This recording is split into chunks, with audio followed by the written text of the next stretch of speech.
Seja bem-vindo ao resumo do livro 12 Regras para a Vida. Este livro foi escrito por Jordan B. Peterson e resumido pela equipe do canal Super Resumos Audiobooks. Antes de começarmos, gostaria de pedir para que você deixe o seu like no vídeo e se inscreva também no canal. Não esqueça também de ativar o sininho para receber um aviso sempre que um novo livro for lançado aqui no canal. Agora, vamos lá! Introdução. Não seria ótimo se alguém nos entregasse um guia que explicasse muito claramente quais são as regras da vida? Isso não nos pouparia tanto tempo e suposições na tentativa de entendê-los? Bem, Jordan Peterson acredita que existe um manual simples de regras para a vida. E há apenas 12 deles. Este resumo irá te guiar através das regras de Peterson para viver da melhor maneira possível e te ensinar alguns fatos inesperados ao longo do caminho. Capítulo 1. Chegue ao topo da hierarquia. Você já ouviu falar da frase hierarquia, certo? É comumente usado em conversas, mas você sabe como se originou? Foi cunhado por um zoólogo norueguês que estudava galinhas de curral durante a década de 1920 e observou uma hierarquia clara entre as aves. Na hora da alimentação, ele percebeu que as galinhas mais fortes e saudáveis comiam primeiro e obrigava as doentes ou tímidas a esperar até que restassem apenas restos.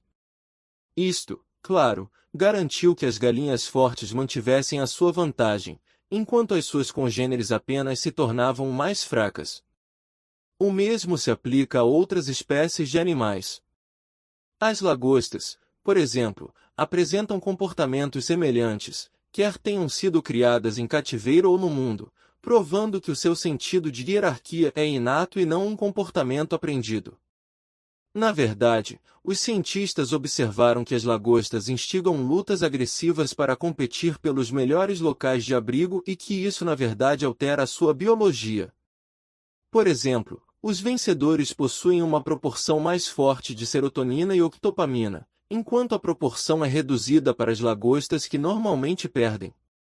Isso significa que a vantagem hormonal faz com que as lagostas vencedoras fiquem mais fortes e saudáveis, além de exibirem uma postura confiante. Por outro lado, os seus homólogos tornam-se mais tímidos e se encolhem de medo. E como você provavelmente já observou, esse comportamento também é frequentemente imitado pelos humanos. As pessoas que frequentemente ganham na vida se tornam encorajadas pela sua sequência de vitórias e isso faz com que busquem novos desafios com confiança. Na verdade, essa confiança é muitas vezes o que lhes permite gerar mais sucesso. Da mesma forma, aqueles que estão nas garras da depressão ou sentem que a vida nunca está a seu favor são mais avessos ao risco e tendem a abordar cada situação como se já soubessem que irão falhar. Isto, por sua vez, se torna uma profecia autorrealizável que reforça sua sombria visão do mundo. Então, se você está tentando progredir na vida ou quebrar um ciclo tóxico, o melhor conselho que podemos dar é: pense como uma lagosta. Faça aquela pose confiante para dizer às pessoas que você é um vencedor e continue fingindo até conseguir. Capítulo 2. Ame a si mesmo como faria com os outros. À primeira vista, esse ditado pode parecer invertido. Afinal, não deveria dizer ame os outros como você ama a si mesmo? Mas embora essa seja definitivamente expressão comum, ela é invertida para nossos propósitos porque, muitas vezes, somos melhores em cuidar dos outros do que de nós mesmos. Isso ocorre porque muitas vezes estamos hiperconscientes de nossas próprias falhas e essa consciência pode levar à autoaversão. À medida que nos debruçamos sobre todas as razões pelas quais acreditamos que somos inferiores, ficamos convencidos de que não merecemos autocuidado, bondade ou positividade. Por causa disso, tendemos a concentrar toda a nossa energia positiva naqueles que amamos, especialmente nossos parceiros e animais de estimação, e negligenciamos a mesma gentileza. A filosofia oriental reconhece estes padrões tóxicos através dos seus ensinamentos sobre a dualidade da natureza. O símbolo yin-yang representa um lado escuro e um lado claro, com a implicação de que cada lado contém pelo menos uma sugestão do outro e nenhum pode existir sem o outro. A filosofia oriental também postula que a harmonia só pode ser alcançada abraçando ambos e buscando um equilíbrio saudável entre os dois. Este equilíbrio pode ser alcançado evitando extremos, conforme ilustrado pelo exemplo de um pai e seu filho. Digamos que um pai desejasse apenas o melhor para seu filho e estivesse desesperado para evitar que ele passasse por algo ruim. No entanto, se fossem longe demais na proteção dos seus filhos, e assim, nos impedissem de aprender sobre o mundo ou de explorar novas experiências, estariam a precipitar-se para um extremo oposto. Em vez de serem protegidos de influências negativas, os seus filhos se sentiriam simplesmente sufocados e poderiam se rebelar de formas mais extremas para recuperar uma sensação de liberdade. Nenhum desses extremos é saudável, portanto, ao buscar equilíbrio em sua própria vida, lembre-se de não ir muito longe em direção ao lado negro ou exagerar na tentativa de perfeição. É impossível ser perfeito e o caos é inevitável, então não perca tempo e energia lutando contra o inevitável. Mas também é importante que você não se concentre apenas nas coisas que te fazem feliz. Embora possa ser mais divertido buscar apenas as coisas que lhe proporcionam sentimentos calorosos e confusos por dentro, isso também não cultivará o crescimento pessoal. Portanto, se concentre no que é melhor para você, da mesma forma que um pai amoroso faria o que é melhor para seu filho. Uma criança pode não querer comer vegetais ou ir para a cama na hora certa, mas seus pais garantem que isso aconteça porque é saudável para ela. Portanto, na sua vida adulta, identifique o propósito e a direção da sua vida e depois tome decisões saudáveis que o ajudarão a atingir esse objetivo. Capítulo 3. Escolha seus amigos com sabedoria. Você já percebeu como as coisas que seus amigos dizem entram em seu vocabulário antes mesmo de você perceber? Não é nenhuma surpresa porque quanto mais tempo você passa perto das pessoas, mais elas influenciam você. E embora captar os padrões de fala dos seus amigos possa ser inofensivo, talvez seja hora de se preocupar se você perceber que os hábitos e características tóxicos dos seus amigos também estão influenciando você. Como muitas vezes escolhemos os nossos amigos através de critérios superficiais, como interesses comuns ou um sentido de humor partilhado, nem sempre paramos para considerar exatamente que tipo de pessoa é o nosso melhor amigo. Nem sempre refletimos sobre o impacto que os hábitos tóxicos podem ter sobre nós. Nosso desenvolvimento pessoal. Mas pessoas negativas e decisões erradas na vida têm uma capacidade assustadora de arrastar para baixo as pessoas de sucesso e, infelizmente, esse efeito pode ocorrer tão facilmente na esfera profissional quanto na vida pessoal. Por exemplo, muitos gestores e professores pensam que colocar uma pessoa com fraco desempenho num projeto de grupo com funcionários de elevado desempenho irá edificar e incentivar esta pessoa a imitar as melhores práticas dos seus homólogos. No entanto, estudos demonstraram que o efeito oposto é, na verdade, mais provável e que os companheiros de equipe bem-sucedidos serão derrubados pela influência negativa. E é por isso que é tão importante nos cercarmos de pessoas positivas que cultivam ativamente bons hábitos em suas vidas. Portanto, se lembre de que exercer o discernimento não é o mesmo que ser esnobe ou crítico. Em vez de descartar possíveis amigos por causa de fatores mesquinhos, como seu senso de estilo ou diferenças socioeconômicas, você está procurando ativamente pessoas que o ajudarão a promover mudanças positivas. E a beleza dessa parceria é que ela é mutuamente benéfica. Um bom amigo não permitirá que você se afunde na autopiedade ou se envolva em conversas internas negativas e eles irão o denunciar quando virem você desenvolvendo comportamentos tóxicos. E, por sua vez, você fará o mesmo por eles. Como vocês dois estão buscando melhorar a si mesmos e ao mundo ao seu redor, sua amizade literalmente ajudará vocês dois a se tornarem mais incríveis. Então, escolha seus amigos com sabedoria. Capítulo 4. Supere seu próprio recorde pessoal. Com que frequência você se pega comparando o seu sucesso com o de outras pessoas? Seja com a intenção de se fortalecer com afirmações como, bem, pelo menos eu me saí melhor do que ela, ou se desencorajar com comentários como, nunca ganharei aquele prêmio como ela, esse padrão de pensamento é mais do que tóxico. Isso porque a comparação mata o progresso. Como tal, é importante esclarecer aqui que comparação e autocrítica não são a mesma coisa. A autocrítica é saudável, até certo ponto, porque o convida a fazer um balanço realista de suas falhas e identificar áreas onde você pode melhorar.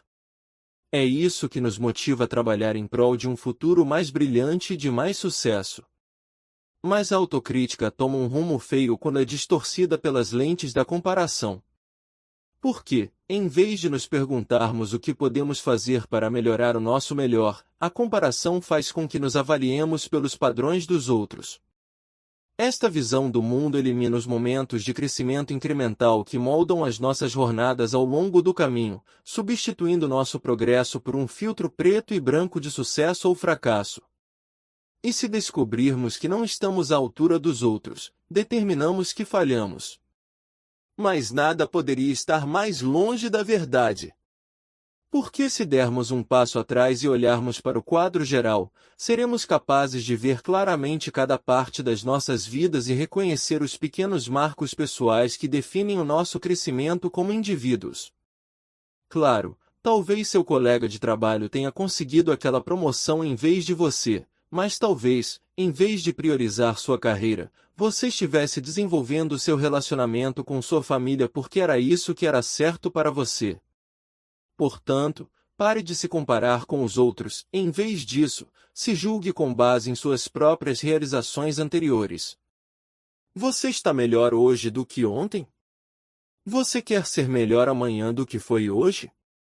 Se a resposta for sim, e deveria ser, então este é o segredo para se manter no caminho certo. Porque quando você compara seu presente com seu passado, você reconhecerá que está crescendo da maneira certa para você, na velocidade que melhor lhe convier. Você será capaz de reconhecer aqueles pequenos momentos de crescimento que são críticos para o desenvolvimento do seu melhor eu e poderá apreciar as facetas únicas de sua vida que tornam seu progresso específico para você. Portanto, avalie seu progresso pessoal apenas pelos padrões que lhe são aplicáveis. E ao avaliar o seu desenvolvimento, pense em si mesmo como um inspetor residencial. Assim como um inspetor residencial, você analisará tudo de baixo para cima, determinando se o problema é uma solução cosmética ou uma falha estrutural. Faça uma lista de tudo o que você acha que precisa ser melhorado e depois ataque, se reformando da mesma forma que faria com uma casa. A melhor parte é que quando você está tão focado em se tornar a pessoa que precisa ser, não terá tempo para pensar em se comparar com os outros. Capítulo 5. Crie uma criança gentil e responsável. A maneira correta de criar nossos filhos é um dos maiores dilemas da vida e atormenta muitos pais enquanto eles lutam para acertar. Como os nossos filhos vêm ao mundo como tábulas em branco, muitas vezes ficamos paralisados pela questão do que escrever sobre as pessoas que irão impactar as gerações futuras. Estudiosos sugerem que o ponto de partida para responder a esta questão é reconhecer a agressão humana inata. Todos nós sabemos como as crianças podem ser desagradáveis umas com as outras. Praticamente todo mundo tem uma história de bullying desde pelo menos um momento da infância. Então, e se a nossa principal preocupação fosse simplesmente criar crianças boas? Cultivar a bondade exige mais do que ser amigo do seu filho. Na verdade, uma paternidade bem-sucedida exige correr o risco de que haja momentos em que seu filho não goste de você. Embora isso possa doer um pouco, reserve um momento para considerar como seria esse estilo de criação dos filhos. Afinal, se você está focado em ser o melhor amigo de seu filho, não está focado em fazer cumprir regras. Em vez disso, seu trabalho é garantir que eles estejam sempre felizes e se divertindo. E isso não vai ajudar seu filho a se tornar um adulto bem ajustado ou agradável.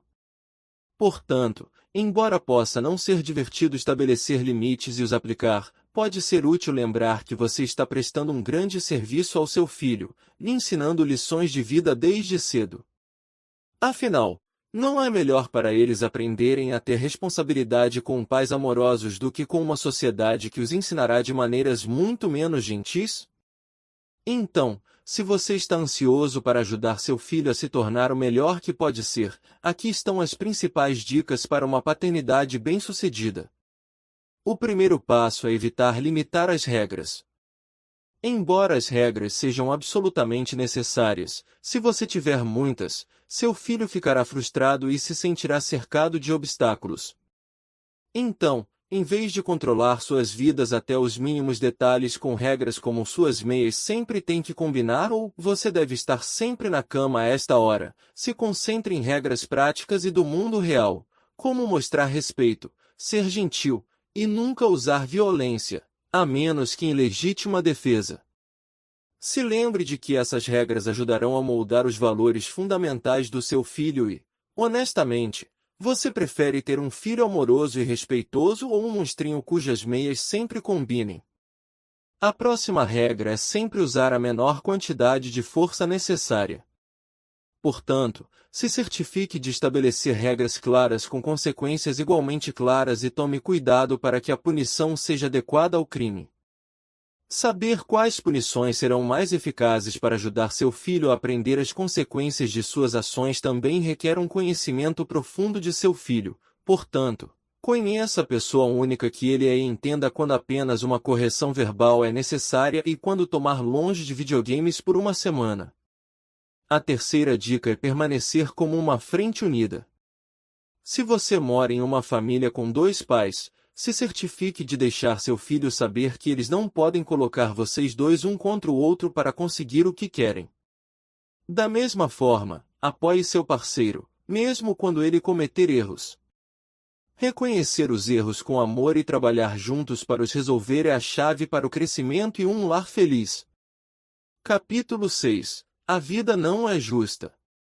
Por que coisas ruins acontecem com pessoas boas, é um dos mistérios antigos e angustiantes da vida, e até hoje ainda não o resolvemos. Muitas vezes, isso ocorre porque é mais fácil culpar os outros pela injustiça, seja em escala global ou pessoal. No entanto, essa não é a resposta correta ao sofrimento do mundo, nem é a nossa tentação de cair no desespero. Embora ambas as reações sejam tentadoras, evitar respostas extremas é crucial para promover um estilo de vida saudável.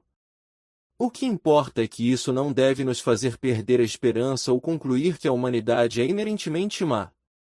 Essa lição compreende a sexta regra de vida de Peterson, que convida as pessoas a assumirem a responsabilidade pelas suas próprias vidas e ações antes de condenarem o mundo. Peterson afirma que é possível rejeitar a crueldade da vida mesmo quando você a viu em primeira mão. Ele fala sobre um russo que lutou na Segunda Guerra Mundial e foi preso pelo seu próprio estado após o fim da guerra. Você pode pensar que a vida deste rapaz não podia piorar, mas ele ainda enquanto cumpria a pena descobriu que estava com câncer. No entanto, apesar de tudo, ele resistiu à tentação de ficar zangado e amargo. Preferindo, em vez disso, se concentrar no bem da humanidade. Ele passou o tempo na prisão buscando oportunidades de contribuir com algo significativo no tempo que lhe restava. Capítulo 7. Busque o sacrifício em vez da gratificação instantânea. Você já ouviu a história do macaco que ficou com a mão presa no pote de biscoitos? Embora sua mão pudesse caber no pote, era grande demais para ele a retirar enquanto segurava um biscoito. Por causa disso, o macaco foi forçado a escolher entre desistir e se libertar de sua situação ou se agarrar à sua guloseima. A história termina com o macaco sendo capturado por caçadores, com a moral sugerindo que a ganância é uma armadilha que nos enlaça. Provavelmente, você já testemunhou comportamento semelhante em seres humanos, a tentação de buscar o que queremos, mesmo quando isso levará a consequências negativas, é uma experiência humana bastante universal. Mas ceder a esse desejo não nos torna pessoas melhores, não é? Infelizmente, esta lição de vida está ligada ao capítulo anterior porque as escolhas pouco saudáveis são muitas vezes efeitos secundários do desespero. Se vemos o mundo como sombrio e miserável, naturalmente procuramos aliviar a nossa depressão buscando qualquer prazer que torne a nossa existência mais suportável. Isso muitas vezes leva à justificativa de que algo não pode estar errado se nos deixa felizes e esse tipo de racionalização pode ser uma porta de entrada para decisões muito ruins. Então, como podemos combater isso? Peterson sugere que nosso melhor recurso é buscar o sacrifício em vez da gratificação instantânea. Isso ocorre porque o sacrifício coloca coisas melhores no futuro ao renunciar ao prazer instantâneo no presente. E já sabemos disso, afinal, sacrificamos coisas que preferiríamos fazer para ir trabalhar todos os dias e ganhar a vida. Mas esse tipo de sacrifício ainda é do interesse do ganho pessoal porque o fazemos para facilitar a nossa própria sobrevivência ou poupar para a promessa de férias mais tarde. No entanto, Peterson argumenta que o verdadeiro sacrifício, o tipo que precisamos de prosseguir para nos tornarmos pessoas mais gentis, mais felizes e mais bem ajustadas, é definido pelas coisas que fazemos pelos outros.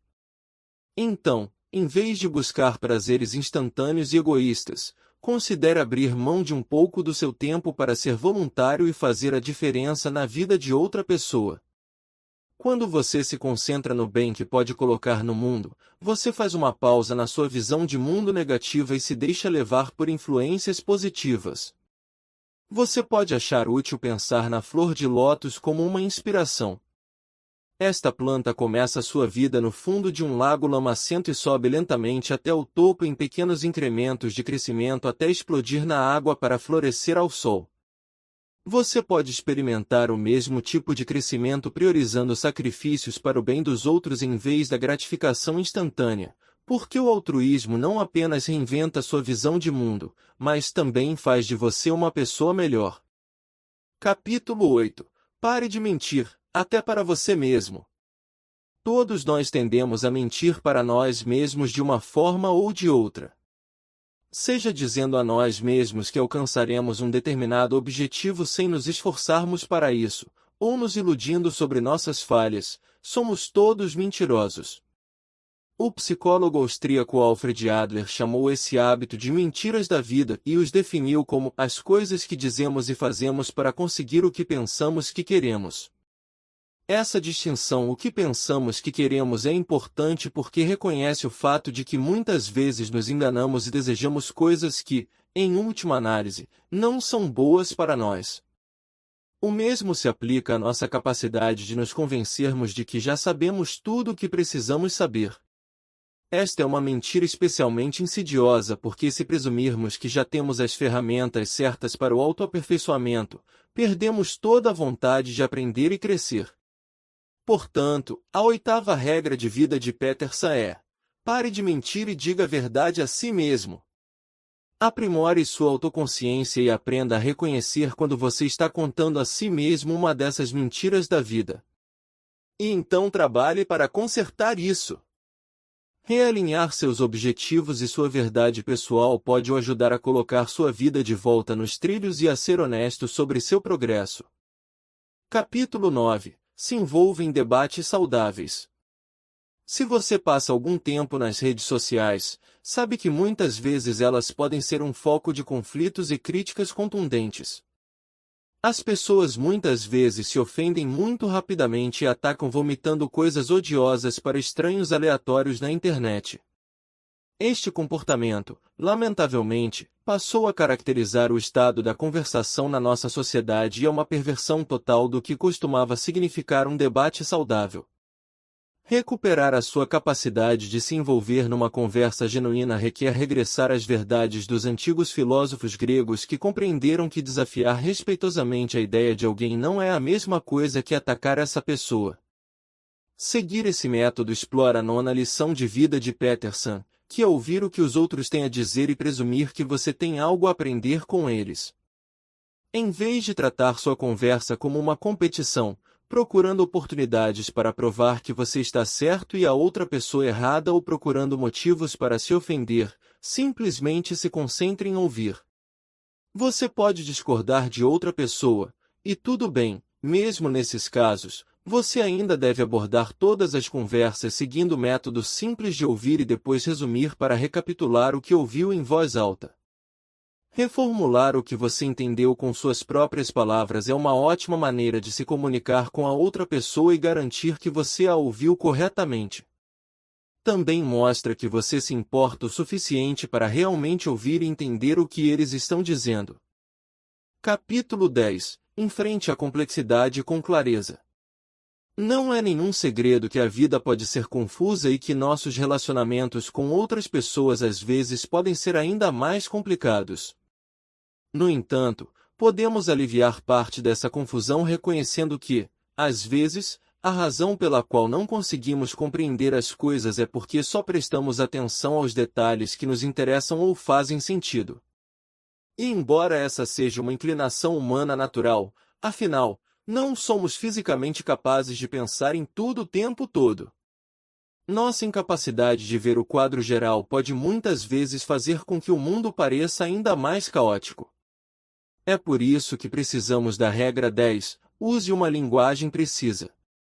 Confrontar as complexidades do mundo com a clareza de uma linguagem precisa é inestimável porque nos ajuda a decompor conceitos complexos em pedaços simples e pequenos de informação que podemos compreender.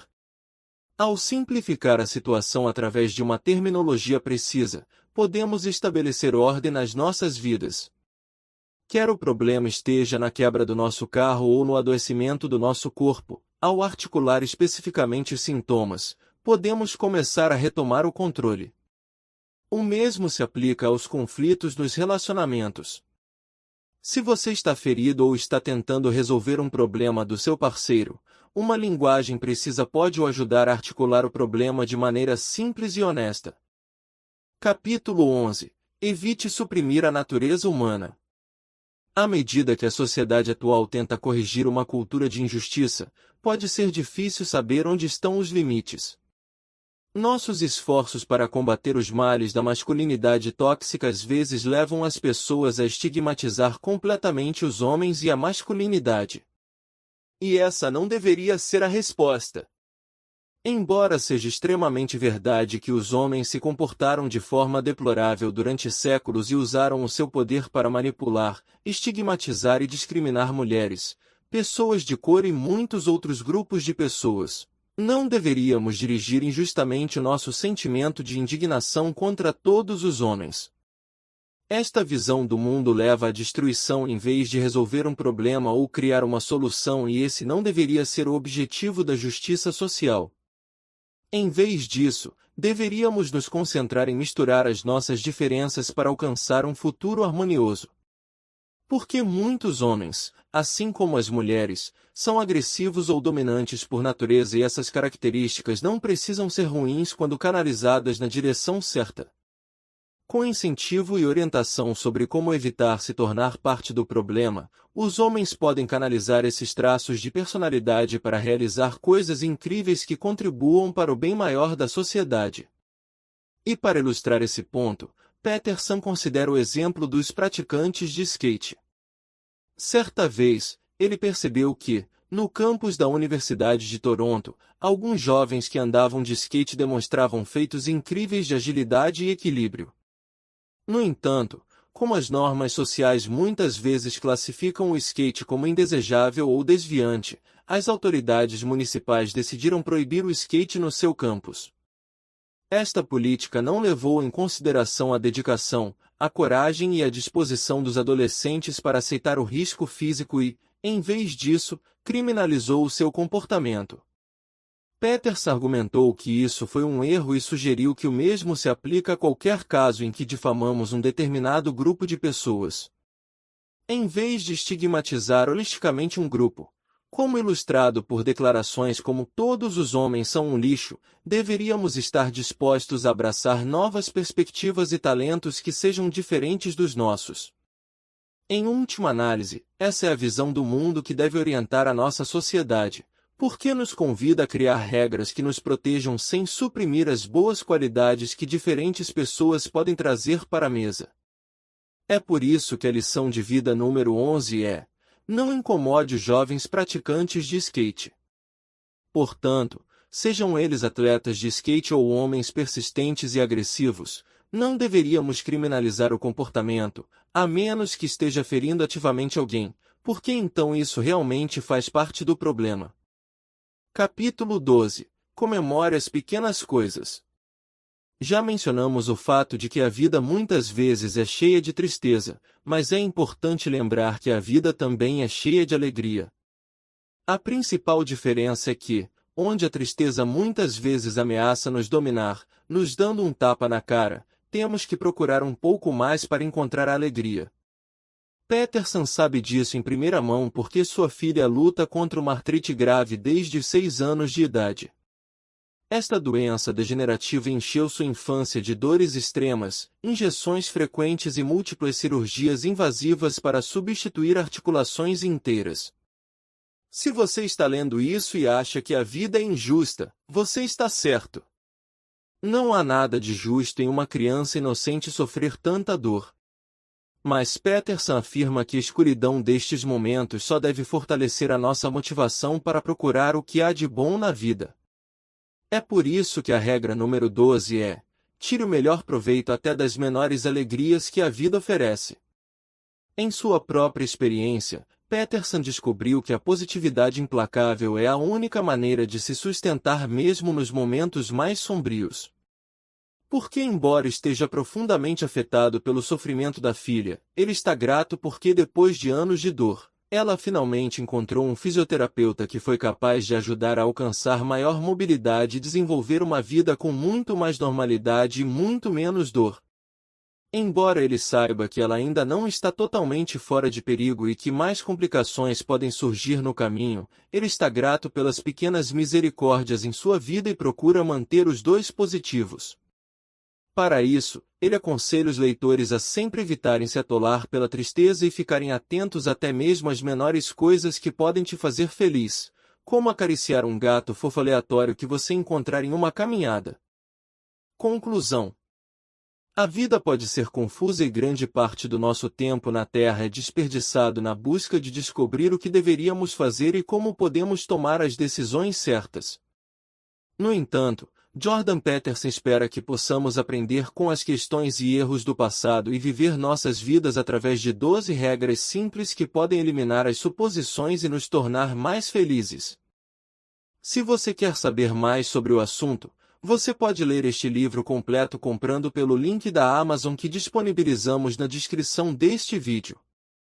Além disso, ao comprar o livro completo, você ajuda o nosso canal a se manter ativo com novos resumos todos os dias.